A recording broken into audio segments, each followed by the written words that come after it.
कक्षा 12 गणित में प्रायिकता के अंतर्गत हम पढ़ रहे हैं प्रश्नावली 13.1।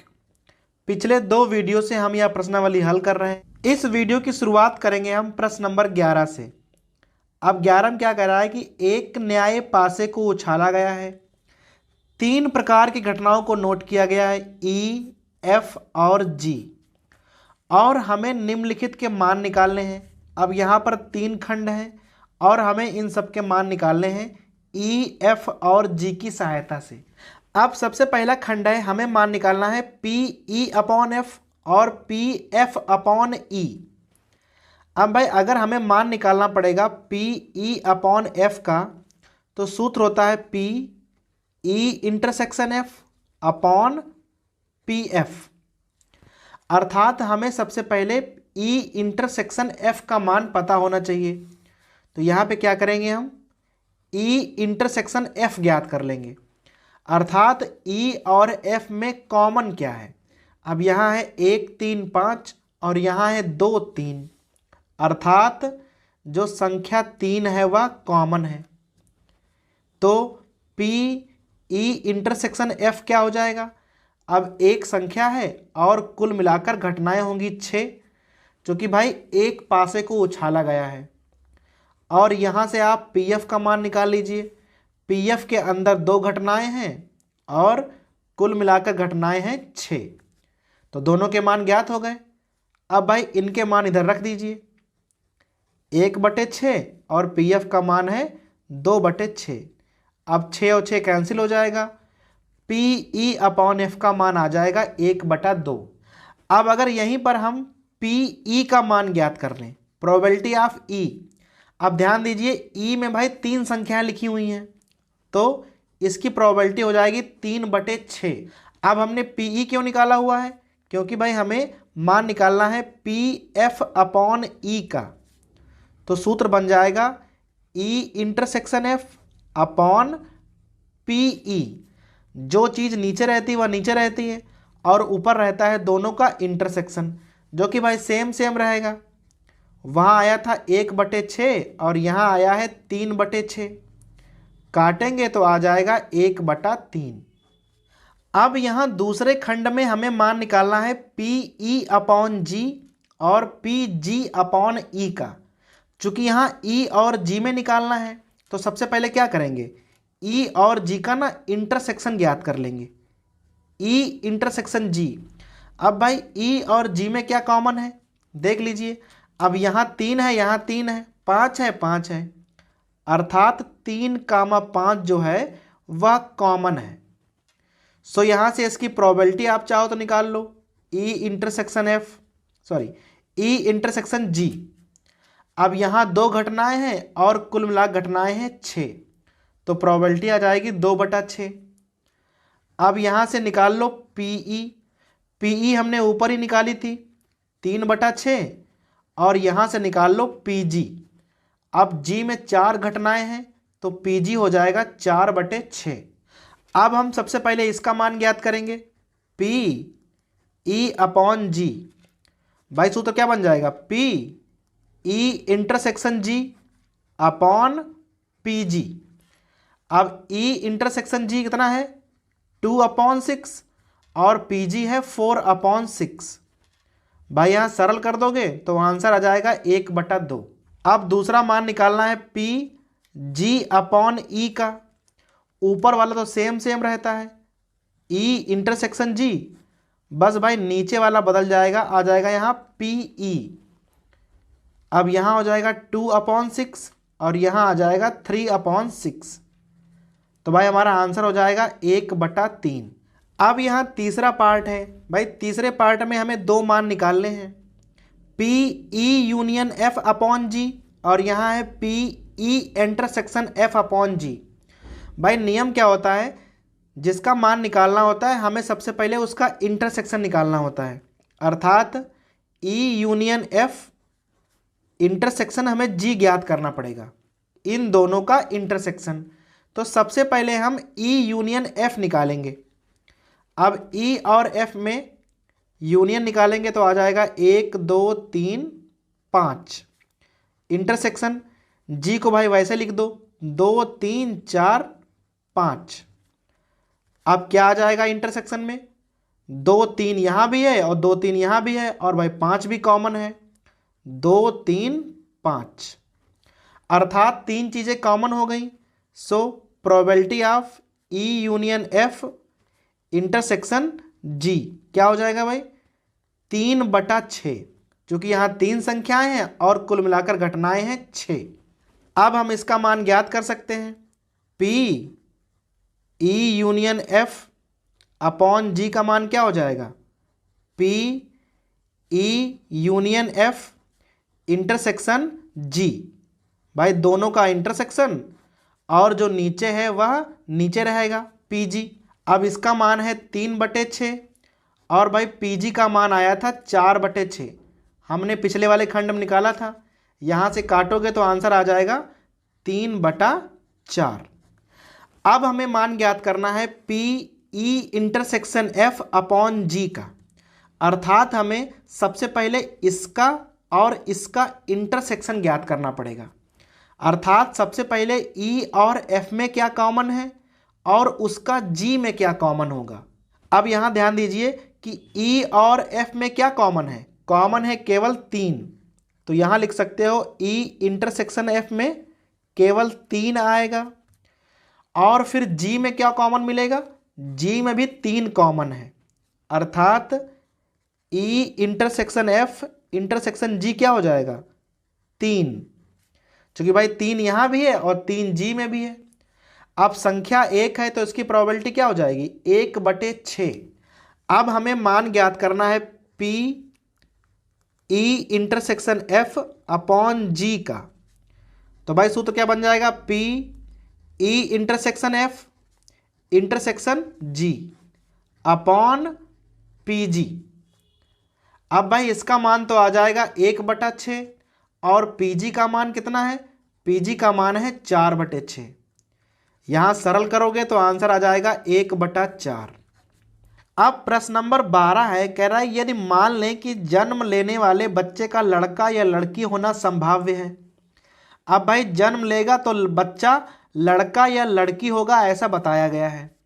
यदि किसी परिवार में 2 बच्चे हैं, अब भाई मान लो कोई परिवार में केवल 2 बच्चे हैं, तो कह रहा है कि दोनों बच्चों के लड़की होने की सप्रतिबंध प्रायिकता क्या है। हमें ज्ञात करना है कि दोनों बच्चे जो हैं वह लड़की हैं, तो इस घटना को हम मान लेंगे ई, जिसकी हमें प्रायिकता ज्ञात करनी होती है उसे हम ई मान लेते हैं। यदि यह दिया है, अब जो दिया होता है उसे हम एफ मान लेते हैं। पहला क्या दिया है, सबसे छोटा बच्चा लड़की है, पहले एफ ये रहेगा और बाद में एफ रहेगा न्यूनतम 1 बच्चा लड़की है। अब सबसे पहले हम पहला खंड हल करेंगे। अब भाई अगर कोई परिवार में 2 बच्चे हैं तो कुल मिलाकर वहाँ घटनाएं हो सकती हैं 4, या तो भाई दोनों ही बच्चे लड़के हों, या तो दोनों ही लड़कियां हों, बड़ा लड़का हो छोटी लड़की हो, बड़ी लड़की हो और छोटा लड़का हो। केवल 4 घटनाएं ही संभव हैं अगर किसी परिवार में 2 बच्चे हैं तो।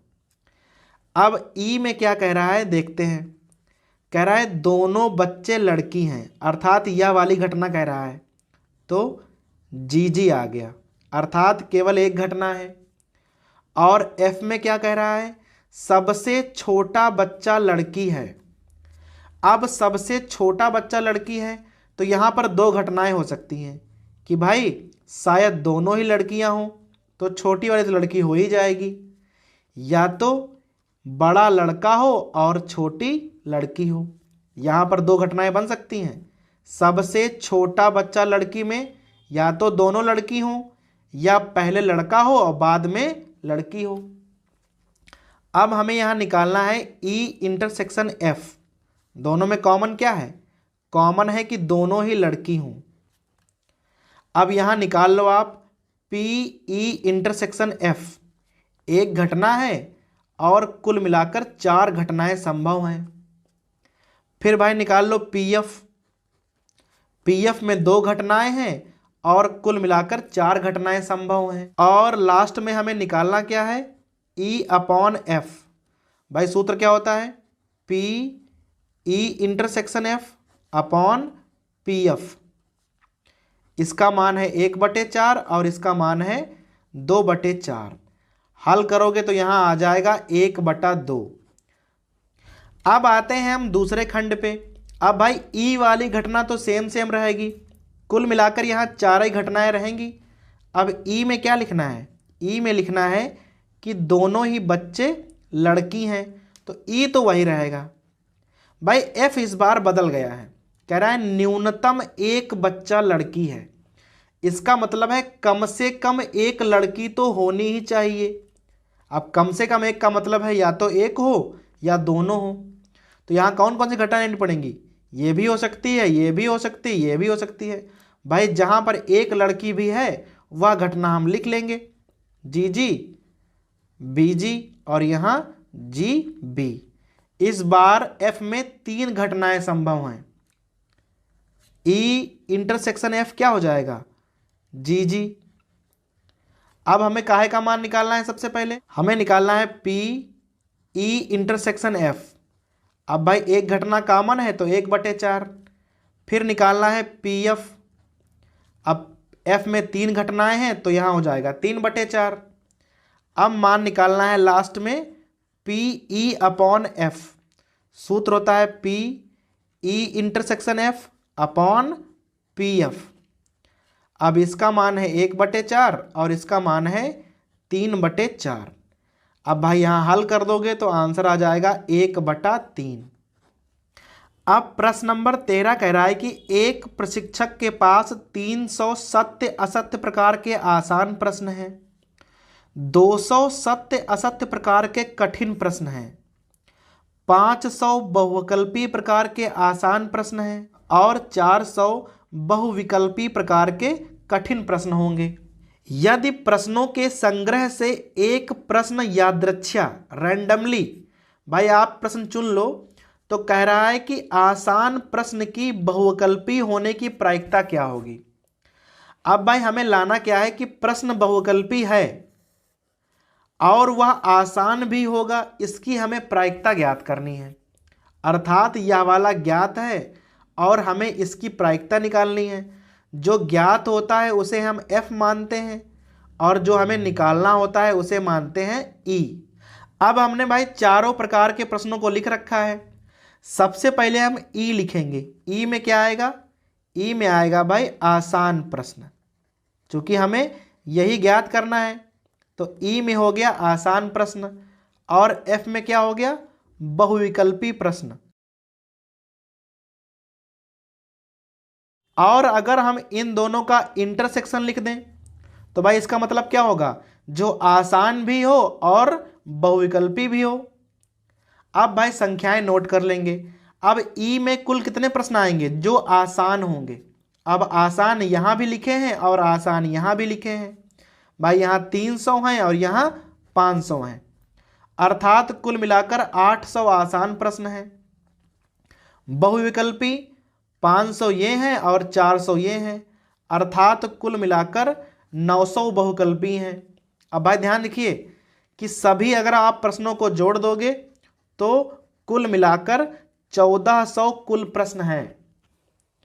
अब हमें निकालना है E इंटरसेक्शन F, अर्थात जो प्रश्न आसान भी हो और बहुविकल्पी भी हो। तो भाई ये वाले हैं जो बहुविकल्पी भी हैं और आसान भी हैं। कितने हैं? 500। अब हमें निकालना है PE अपॉन F का मान। भाई सूत्र क्या होता है? PE intersection F upon PF। अब PE इंटरसेक्शन F क्या हो जाएगा? भाई इसमें 500 प्रश्न हैं और कुल प्रश्न हैं 1400 बटे PF क्या हो जाएगा?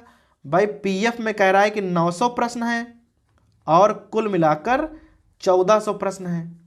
भाई यह कैंसिल हो जाएगा, यहाँ पर भी कैंसिल, और हमारा आंसर आ जाएगा 5/9। प्रश्न नंबर 14 है, कह रहा है कि यह दिया है कि 2 पासों को फेंकने पर प्राप्त संख्याएं भिन्न भिन्न हैं। अब की बार भाई क्या हो रहा है कि 2 पासे हम फेंक रहे हैं। अब ध्यान दीजिए कि अगर हम 2 पासे फेंकेंगे तो कुल घटनाएं 6 × 6, एक पासे पर 6 घटनाएं होती हैं, तो कुल मिलाकर 36 घटनाएं बन जाएंगी। लेकिन भाई कह रहा है कि प्राप्त संख्याएं भिन्न भिन्न हैं, अर्थात समान संख्याओं वाली समष्टियां हमें छोड़ देनी पड़ेंगी। दोनों संख्याओं का योगफल 4 होने की प्रायिकता, अब 4 होने की प्रायिकता पूछ रहा है तो इसको ई मानेंगे और इस वाली घटना को हम मान लेंगे एफ। अब घटना ए क्या है, कह रहा है कि दोनों पासों पर प्राप्त संख्या भिन्न भिन्न है। भाई अगर हम 2 पासे फेंकेंगे तो वैसे तो घटनाएं 36 होती हैं, लेकिन कह रहा है कि संख्याएं भिन्न भिन्न होनी चाहिए, तो भाई घटनाएं केवल 30 ही बचेंगी। किस प्रकार से लिखेंगे, अब जैसे हमें 1,1 नहीं लिखना है, क्योंकि यहाँ संख्याएं समान हो जाएंगी, तो हम कम से कम 1,2 से स्टार्ट करेंगे। ऐसे 1,4, 1,5, यहाँ हो गया 1,6। अब यहाँ 2,1 लिख सकते हैं, परंतु भाई 2,2 नहीं लिखना है, क्योंकि वहाँ समान संख्याएं हो जाएंगी। 2,5 और यहाँ आ जाएगा 2,6। इसी प्रकार 3,1, 3,2, परंतु भाई 3,3 नहीं लिखना है, 3,4, 3,5 और यहाँ हो जाएगा 3,6। इसी प्रकार से 4,1 यहाँ हो जाएगा 4,2, 4,3। अब 4,4 ना लिख के सीधा 4,5 और 4,6। अब यहाँ 5,1, 5,2, 5,3, यहाँ 5 और 4, अब 5 5 ना लिख के सीधा 5 6 लिखना है। फिर आ जाएगा 6,1, 6,2, 6,3, यहाँ 6,4 और 6,5। अभी आगे हम 6,6 यहाँ नहीं लिख सकते हैं, क्योंकि भाई संख्याएं समान हो जाएंगी। इस प्रकार से हमें 30 घटनाएं प्राप्त हो जाएंगी। घटना ए में कुल मिलाकर 30 समष्टियां बन गई। अब कह रहा है बी में प्राप्त दोनों संख्याओं का योगफल 4 है। अब बी में हमें वे घटनाएं लिखनी है कि जब योगफल 4 हो, जैसे 1,3 में 4 होता है, 2,2 में होता है, 3,1 में होता है। बस केवल यही 3 घटनाएं ऐसी हैं जब योगफल 4 होता है, अर्थात यहाँ केवल 3 घटनाएं बनेंगी। अब भाई मेन चीज क्या है, हमें निकालना है ए इंटरसेक्शन बी, दोनों में कॉमन घटनाएं कौन सी हैं। अब ये वाली घटना तो कॉमन होगी नहीं, क्योंकि भाई यहाँ संख्याएं समान हैं और यहाँ संख्याएं समान नहीं हैं। तो ए इंटरसेक्शन में कौन कौन होगा, 1,3 और 3,1। अब चूंकि हमें मान निकालना है प्राप्त दोनों संख्याओं का योगफल 4 है, हमें इसकी प्रायिकता निकालनी है। जिसकी प्रायिकता निकालनी होती है वो हमेशा हम ऊपर रखते हैं। तो एक्चुअली में हमें मान निकालना है पी बी अपॉन ए का। भाई सूत्र बन जाएगा P A intersection B upon P A. अब यहाँ कुल मिलाकर 2 घटनाएं हैं और भाई टोटल घटनाएं होती हैं 36, तो इसकी प्रायिकता हो जाएगी 2/36 और पी ए में 30/36, क्योंकि भाई ए में कुल मिलाकर 30 घटनाएं थी। यहाँ सरल कर दीजिए, यहाँ से काटेंगे तो भाई प्रायिकता आ जाएगी 1/15। अब सवाल नंबर 15 कह रहा है एक पासे को फेंकने के परीक्षण पर विचार कीजिए। भाई एक पासे को हमने फेंका है, कह रहा है यदि पासे पर प्रकट संख्या 3 का गुणज हो। अब भाई कह रहा है कि पासे पर प्रकट संख्या 3 का गुणज है तो उसको हमें दोबारा फेंकना है।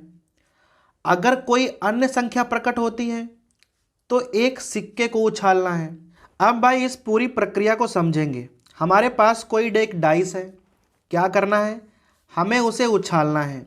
कह रहा है या तो संख्या 3 का गुणज हो तो कोई बात नहीं, अगर भाई संख्या 3 का गुणज नहीं है तो कौन कौन संख्याएं होंगी, 1 2 4 5।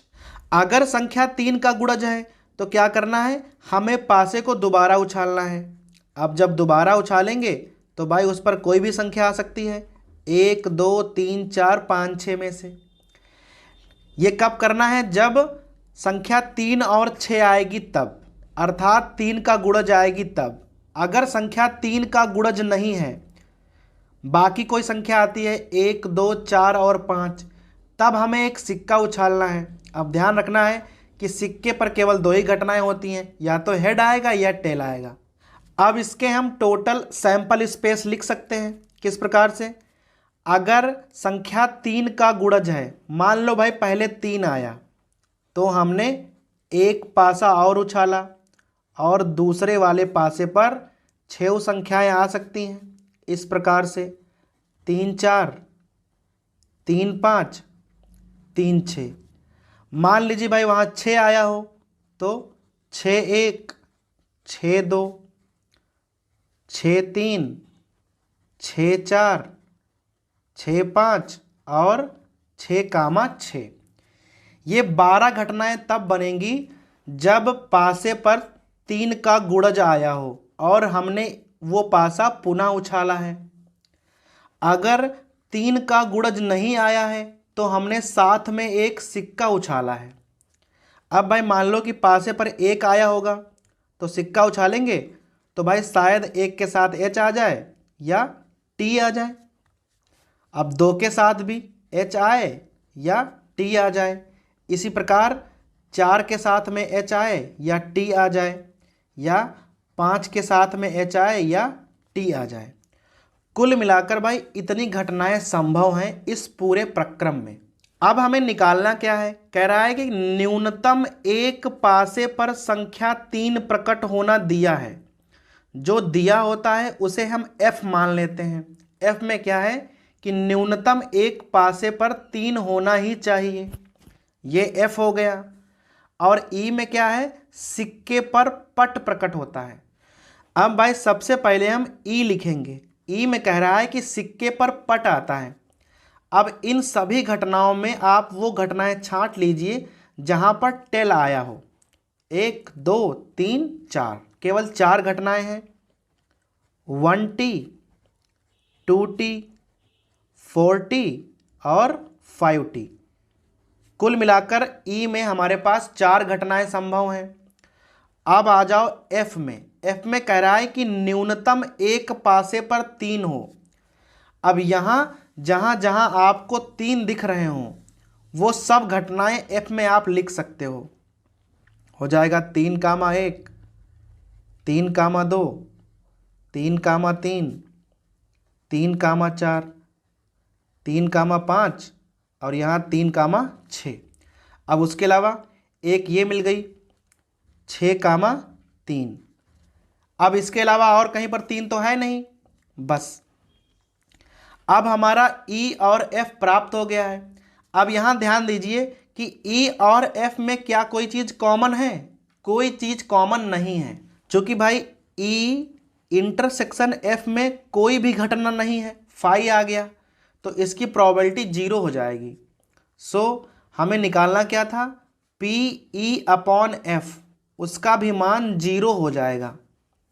अब आते हैं बहुविकल्पी प्रश्नों पर। अब प्रश्न नंबर 16 में कह रहा है कि PA बराबर हाफ और PB बराबर 0, तो PA/B का मान ज्ञात करना है।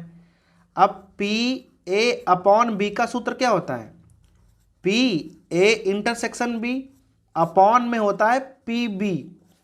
अब अपॉन में है PB और PB का मान है 0। अब भाई जब भी 0 अपॉन में होता है तो उसका मान परिभाषित नहीं होता है, अर्थात C वाला विकल्प सही होगा।